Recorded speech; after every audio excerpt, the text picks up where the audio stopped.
Methods for finding solution of quadratic equations. Okay, इसमें तीन method है, जैसे कि factorisation method, completing square method, formula method. Factorisation method जो है वो हम यहां से अभी स्टार्ट करने वाले हैं। एक्सरसाइज 4.2 जो है वो टोटली डिपेंड है फैक्टराइजेशन मेथड पे। ओके, सो क्वेश्चन नंबर 1 जो है उसमें क्या बताया है, find the roots of the following quadratic equation by factorisation. चलो, क्वेश्चन नंबर 1 में देखा है find the roots of the following quadratic equation by using factorisation method. ठीक है, तो क्वेश्चन नंबर 3 क्या है इसका example, 3 root 2x square plus 7x plus 5 root 2 equal to 0। Okay, बहुत ही इंपॉर्टेंट एक्सरसाइज है ये, मेथड भी इंपॉर्टेंट है, बहुत सारी जगह पे यूज होती है, जिसके हमारे पॉलिनोमियल हो, लीनियर इक्वेशन हो, क्वाड्रेटिक इक्वेशन हो या और कुछ हो, आगे चल के भी ये बहुत सारे यूजेबल है। तो ये ध्यान से देखो इसको क्या करना है। तो फर्स्ट ऑफ ऑल हमें देखना है इसमें अकॉर्डिंग टू स्टैंडर्ड फॉर्म है या नहीं। अकॉर्डिंग टू स्टैंडर्ड फॉर्म है क्या, स्टैंडर्ड फॉर्म क्या है हमारा, standard form is ax square plus bx plus c equal to 0। Okay, तो ax स्क्वायर है, bx है, c भी है, तो अकॉर्डिंग टू स्टैंडर्ड फॉर्म है। इसमें a कितनी वैल्यू है, रूट 2, b 7 है, प्लस 7 है, c 5 रूट 2 है। जो भी इसके साइन हो, प्लस माइनस जो भी हो वो लिखना पड़ता है। अगर माइनस साइन हो और आपने यहाँ पे माइनस नहीं लिखा, प्लस लिया, तो आगे चल के गलत हो जाएगा। तो यहाँ पे प्लस 7 है तो प्लस लिखा है, प्लस 5 रूट 2 है और प्लस रूट 2 है, तो एबीसी की वैल्यू आएगी। तो वेरिएबल कौन सा है, एक्स है। तो अभी क्या करना है, ये जो 7x है वो स्प्लिट करना है। मतलब फैक्टराइजेशन मतलब क्या है, इस 7x के हमें फैक्टर फाइंड करना है। इसको हम मिडल टर्म स्प्लिटिंग भी बोलते हैं, मिडल टर्म स्प्लिटिंग मेथड भी बोलते हैं। तो स्प्लिट कैसे करना है देखो यहाँ पे, तो मैं यहाँ पे क्या करूंगा, a और c का प्रोडक्ट लूंगा यहाँ पे। तो a की वैल्यू क्या है, रूट 2 और c की वैल्यू 5 रूट 2, तो बन गया प्रोडक्ट कितना आएगा, 5 इंटू 2 मतलब 10। ओके, तो प्रोडक्ट आया 10 और b की वैल्यू है प्लस 7। तो 10 के ऐसे फैक्टर हमें फाइंड आउट करने हैं जिसमें उसका एडिशन या सब्ट्रैक्शन करने के बाद प्लस 7 आंसर आना चाहिए और मल्टीप्लिकेशन करने के बाद 10 आंसर आना चाहिए। तो हमारे पास ऑप्शन है 5 इंटू 2। जैसे कि हमने अगर लिया 5 प्लस 2 7 आते हैं और 5 इंटू 2 भी प्लस 10 आता है आंसर। तो यहाँ पे हम पुट करेंगे 5 एंड 2 की वैल्यू। ठीक है, तो देखिए यहाँ पे रूट 2x स्क्वायर है, 7x लेना नहीं है, तो 7x की जगह पे 2 एंड 5 लेना है। यहाँ पे 2 है तो हम यहाँ पे 2 पहले लेंगे, उसके बाद 5x plus 5 root 2 equal to 0। देखो मैंने क्या किया है, ये 3 टर्म थे, इसको मैंने 4 में कन्वर्ट कर दिया है, 3 टर्म को मैंने 4 में कन्वर्ट कर दिया। तो अभी मैं इसको अगेन 2 के फैक्टर पार्ट निकालूंगा। तो इसको हम क्या सॉल्व करेंगे, देखो यहाँ पे इसको हम क्या करेंगे, अभी कॉमन निकालेंगे। पहले तो क्या किया, एबीसी की वैल्यूज निकाले, उसके बाद अकॉर्डिंग टू दिस फैक्टर निकाले। तो फैक्टर होने के बाद अभी यहाँ पे ये फैक्टर तो हमारे आ गए हैं, 5 प्लस 2 भी 7 है और 5 इंटू 2 भी 10 है। तो ये यहाँ पे पुट किया है, पुट करने के बाद अभी कॉमन निकालेंगे। तो root 2x square plus 2x, इसमें कॉमन क्या निकलेगा, 2 अंडर रूट 2। हाँ, तो यहाँ पे रूट 2 जो है वो छोटा है, बराबर है, और 2 में प्रेजेंट है रूट 2। रूट 2 इंटू रूट 2 मतलब 2 होता है। तो यहाँ पे हम कॉमन निकालेंगे रूट 2x, क्योंकि इसमें भी x है, इसमें भी x है, तो रूट 2x। तो रूट 2x मतलब यहाँ पे आएगा x कॉमन निकालते, क्योंकि यहाँ पे कैसे करेंगे, root 2x square. Okay, common मतलब क्या होता है, डिवाइड होता है।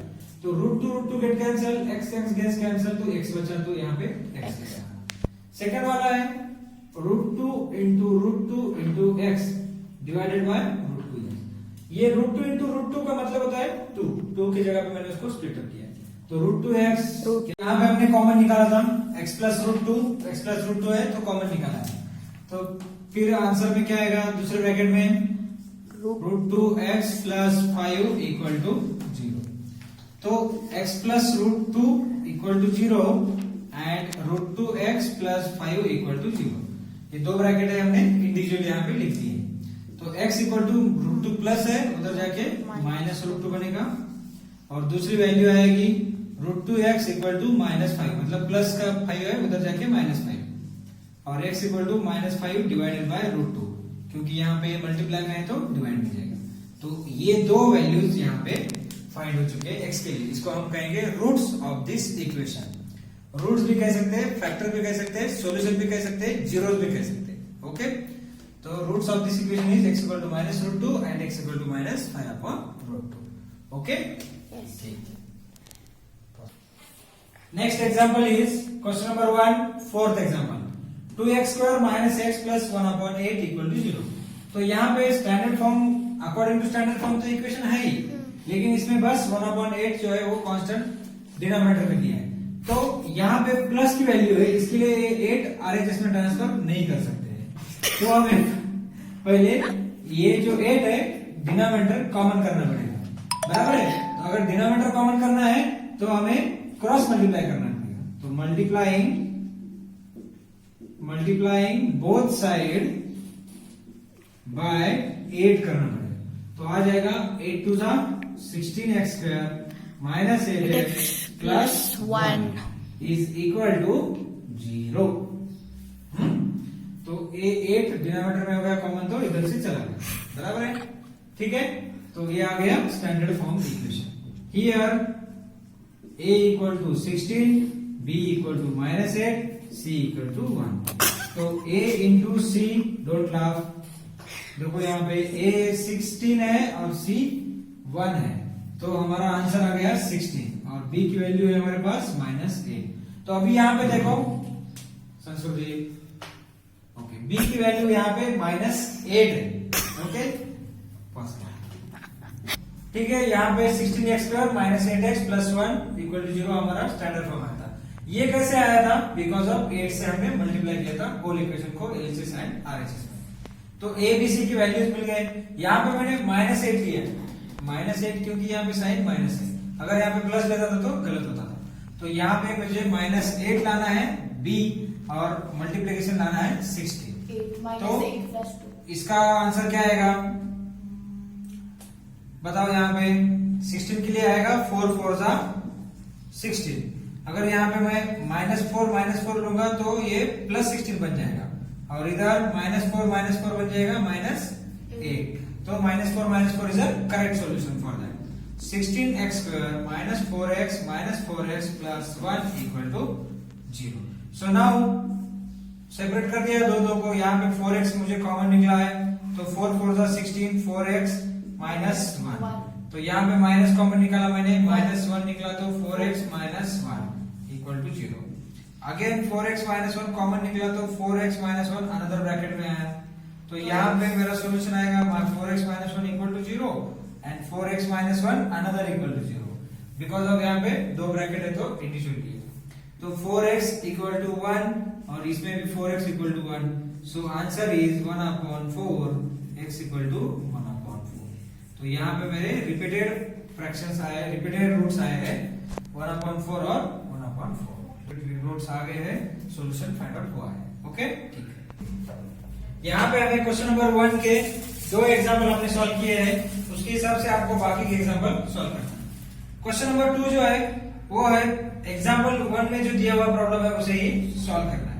ओके, अभी नेक्स्ट जो है question number 3, find two numbers whose sum is 27 and product is 180। तो दो कंडीशन दी है यहाँ पे हमें। Suppose one number is x, so another number क्या आएगा? सेकंड नंबर another number आएगा 27 minus x, because of sum of two number is 27, so one अगर, so according to condition, so condition क्या है हमारे पास? एक नंबर x है, दूसरी है 27 minus x। तो हमारे लिए यहाँ पे पता है product of two numbers is, the product of number is 182।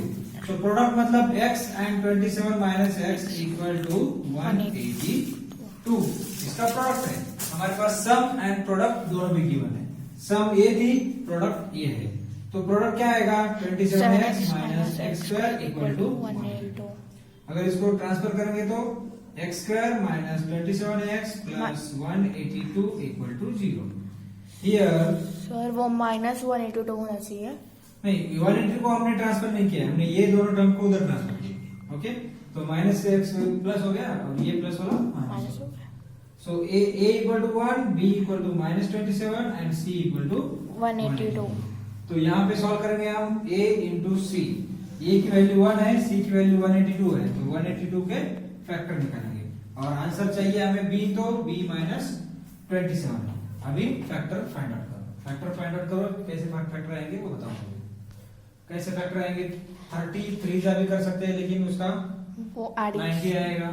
तो और कौन से फैक्टर है, 14 और 13 भी है, जिसमें हम -14 इंटू -13 कर सकते हैं, 27 आएगा आंसर उसका। तो इतना 13 4 जा 52 5 18 आ गया। तो इसका आ गया -14 -13, ये भी आंसर हमारा आ चुका है -27। तो यहाँ पे हमारी ये दो कंडीशन सेटिस्फाई होती है। तो हम यहाँ पे लेंगे factors x square minus 14x minus 13x plus 182 equal to 0। ये मैंने कैसे फैक्टर निकाले, 182 को फैक्टराइज कर सकता था, लेकिन मैंने यहाँ पे देखा कि 27 को कैसे फैक्टर हो जाएगी, 27 के एडिशन करने के बाद 14 और 13 27 आते हैं, इसलिए मैंने यहाँ पे फैक्टर को चॉइस किया और करके लिखा है। तो यहाँ पे फिर से कॉमन निकालो, x कॉमन निकल गया तो x माइनस 14 बचेगा, तो -13 कॉमन लिया तो x माइनस 14 रहेगा। तो हमारे फैक्टर आ गए x minus 14, x minus 13 equal to 0। So x minus 14 equal to 0 and x minus 13 equal to 0। So roots are x equal to 14 and x equal to 30। These are the two roots of this condition. The two numbers are 14 and 13. Okay? समझ में आ गया? Yes. पूरा? ठीक है, Pranav common लिया है 2x common लिया तो यहाँ पे बचेगा 2 6 12 मतलब x माइनस 6 और 15 कॉमन लिया तो यहाँ पे आएगा x माइनस 6। तो ये हो गया x माइनस 6 और ये हो गया 2x प्लस 15। तो ये आंसर आया हमारा 6 और ये आ गया 15/2। तो यहाँ पे प्रोडक्ट हमारे है x equal to 6। Product always positive, so x equal to 6 हमारा आंसर है। तो cost of each product equal to 2x plus 3 मतलब 2 इंटू 6 प्लस 3, तो 12 प्लस 3 इक्वल टू 15 मतलब हमारा ₹15। ये जो है ईच कॉस्ट ऑफ प्रोडक्ट है और टोटल प्रोडक्ट है हमारे 6 जो एक दिन में प्रोड्यूस होते हैं। तो दोनों के मिलकर हमारी कॉस्ट हुई 90 रुपीज। तो हम यहाँ पे अभी करेक्ट है। ओके, तो ये लिख लीजिए आप और वो मेथड भी समझ लीजिए। 5 क्या है, the altitude of A right angle triangle is 7 centimetre less than it's base. तो पहले राइट एंगल ट्रायंगल निकालेंगे। राइट एंगल ट्रायंगल में हमने समझो एबीसी लिया, बेस कौन सा है बीसी और अल्टीट्यूड कौन सा है एबी और हाइपोटेन्यूज कौन सा है एसी। तो यहाँ पे सपोज हमने यहाँ पे बोला है बेस के बारे में, बेस इक्वल टू एक्स पकड़ा तो अल्टीट्यूड क्या आएगा 7 माइनस x माइनस 7 क्योंकि 7 centimetre less. Hypotenuse is 13, hypotenuse is equal to 13 आ गया। Okay, find the other two sides. Hypotenuse given है, अदर टू साइड्स फाइंड करना है। अगर अदर टू साइड फाइंड करने हैं तो हमें x फाइंड करना पड़ेगा। तो by using Pythagoras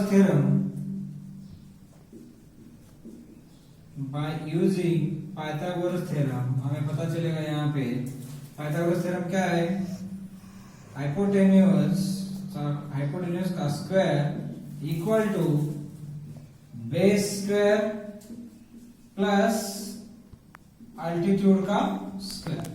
okay, hypotenuse हमारी है 13, बेस है x और अल्टीट्यूड है x माइनस 7। ओके, तो 13 का स्क्वायर आएगा 169, x square as it is, और ये हम यहाँ पे यूज करेंगे a माइनस बी का whole square equal to a square minus 2ab plus b square.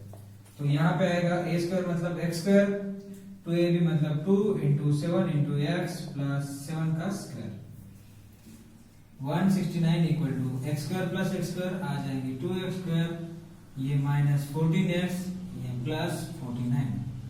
सो यहाँ पे इक्वेशन बनेगा 2x square minus 14x plus 49 minus 169 equal to 0।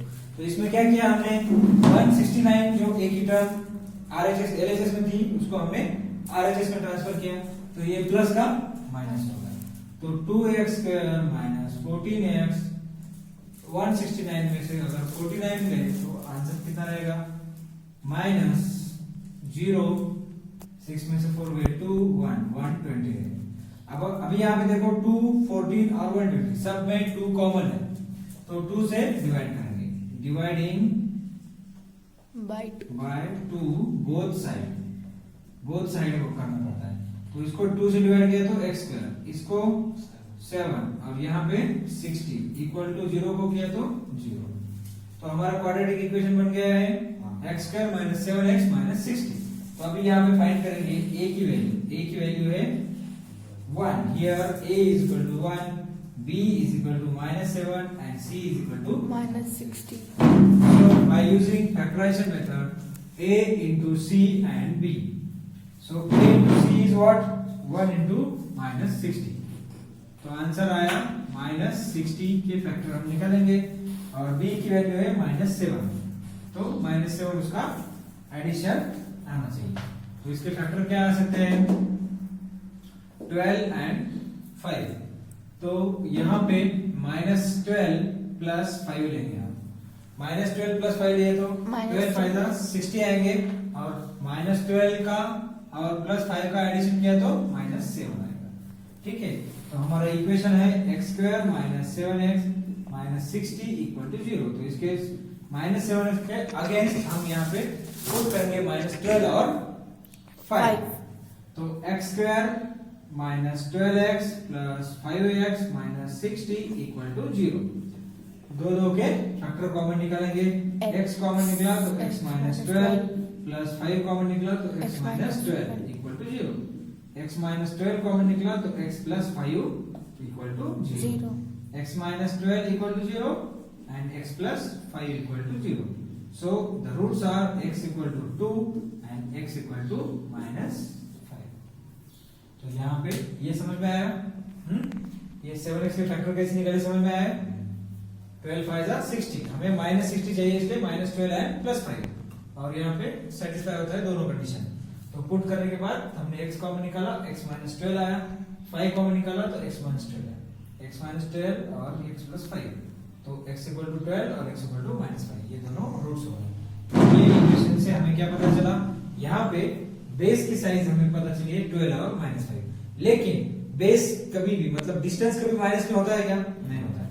So we can take base equal to plus 12 centimetre, बराबर है, क्योंकि 12 is a positive sign.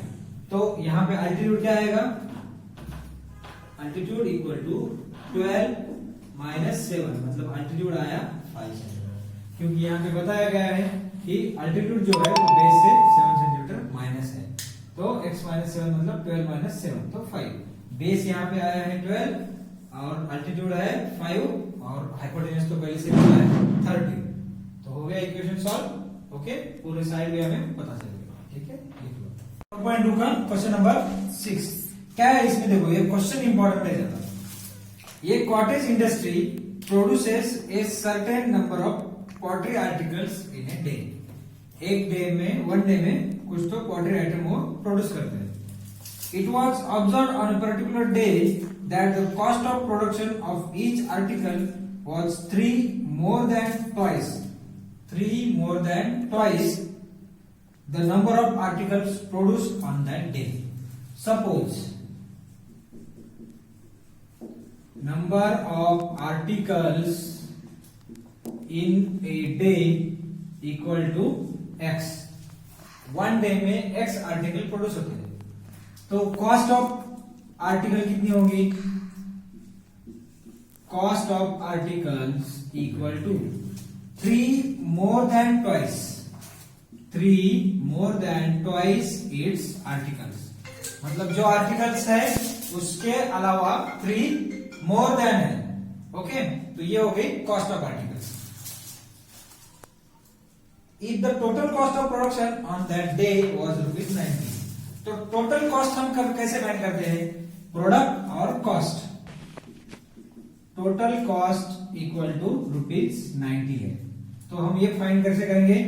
Number of articles in a day and cost of article in a day, one article in a day, इसका product आएगा total cost of article. समझ में आ गया? Number of article समझो, मैंने एक बुक प्रोड्यूस किया है, तो बुक्स के नंबर्स कितने किए? मैंने 10 बुक प्रोड्यूस किया, मतलब ये हो गए x। एक बुक की कॉस्ट कितनी हुई? ट्वाइस प्लस 3 more than, मतलब 2x प्लस 3। तो टोटल बुक्स 10 बुक की क्वांटिटी है ₹90, तो इसका मतलब है एक बुक की कॉस्ट और टोटल बुक्स है x और एक बुक की कॉस्ट है 2x प्लस 3, मिलके हुए 90। तो इसको सॉल्व करेंगे, 2x square plus 3x equal to 90, तो 2x square plus 3x minus 90 is equal to 0। तो ये हो गया हमारा क्वाड्रेटिक इक्वेशन। तो इसको हम सॉल्व करेंगे हमारी फैक्टराइजेशन मेथड से और आंसर फाइंड आउट करेंगे। तो सिंपल है, हियर a कितना है? 2 है, b है 3, c है -90। तो a इंटू सी फाइंड करेंगे, 2 इंटू -90, तो आ गया -180, और b है 3, बराबर है? ओके, तो इसके अभी फैक्टर फाइंड आउट करना है हमें। तो यहाँ पे a इंटू सी हमारा आंसर आया है 2 इंटू -90, तो ये बन गया -180। तो -180 के फैक्टर ऐसे निकालने हैं, दो फैक्टर, जिसका एडिशन आएगा 3 जो कि +3 है, और मल्टीप्लिकेशन आएगा -180। तो पहले हम यहाँ पे प्राइम फैक्टराइजेशन से ये फैक्टर निकालेंगे 180 के। तो ये आ गया 2 9 18 और 0, ये आ गया 245 मतलब 90, तो ये आ गया 5 9 45, तो ये आ गया 3 3 9 और 3, बराबर है? तो ये हो गए सारे 180 के फैक्टर्स। अभी ये सारे फैक्टर से हमें एडजस्टमेंट करनी है, तो करो एडजस्टमेंट। अगर मैंने यहाँ पे इन दोनों का कर दिया तो 4 आएगा, और यहाँ पे कर दिया तो 15 और ये 3 मतलब 30 आएगा। 30 और 4 का तो कोई कॉम्बिनेशन नहीं बनेगा। तो फिर मैंने क्या किया, 2 to the 4, 4 plus 4 into 5 20 आया, और यहाँ पे 9 आया। तो 20 और 9 का भी आता है, लेकिन वो भी कॉम्बिनेशन नहीं बनेगा। तो फिर से मैंने लिया, ये 5 तो एज इट इज रखा, और ये लिया 12, 2 to the 4 और ये 3 12 आया, और ये आ गया 15। तो 12 और 15 बन गए फैक्टर 15 एंड 12। तो इसमें हम करेंगे +15 -12, 15 -12 आ जाएगा 3, बराबर है? ये मेथड से आप फैक्टर बना सकते हैं। समझ में आया? ठीक है, तो यहाँ पे यूज करो 2x square plus -12x plus 15x -90 equal to 0।